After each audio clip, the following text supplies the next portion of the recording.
Berita terakhir Tribuners, 280 hektar lahan terbakar di Kota Bola. Dinas Kehutanan minta warga stop bakar lahan. Dinas Kehutanan Kabupaten Seram Bagian Timur atau SBT mencatat luas kebakaran hutan dan lahan atau karhutla di Kota Bola telah mencapai sekitar 280 hektar Senin 3 Agustus 2026. Kepala Unit Pelaksana Teknis Daerah atau UPTD Dinas Kehutanan Kabupaten SBT, Musa Rumakat, mengatakan Kecamatan Bola merupakan salah satu kawasan yang memiliki tingkat kerawanan tinggi terhadap karhutla. Kondisi tersebut dipengaruhi oleh tutupan lahan yang didominasi semak belukar sehingga api sangat mudah menyebar ketika terjadi musim kemarau. Ia menjelaskan hampir 38% tutupan lahan di Kecamatan Bula berupa semak belukar yang sangat sensitif terhadap panas. Akibatnya kondisi vegetasi tersebut menyebabkan percikan api sekecil apapun dapat berkembang menjadi kebakaran yang lebih besar. Karena itu ia mengimbau masyarakat tidak lagi membuka lahan dengan cara membakar maupun melakukan aktivitas yang berpotensi memicu kebakaran. Ia menilai penanganan karhutla tidak bisa hanya mengandalkan pemerintah, tetapi membutuhkan keterlibatan seluruh elemen masyarakat.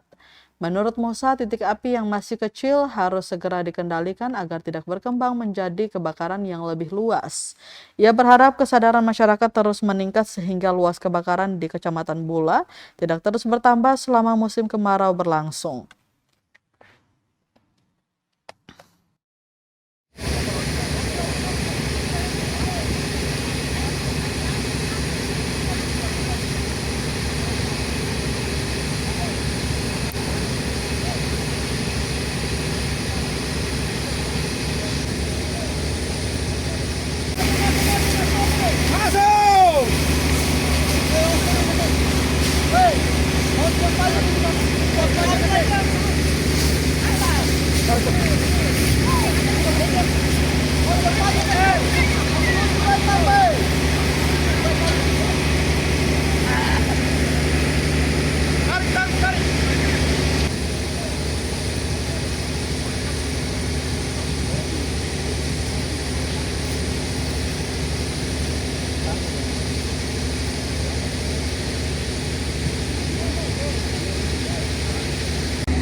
Paling tinggi di sini, mati dia.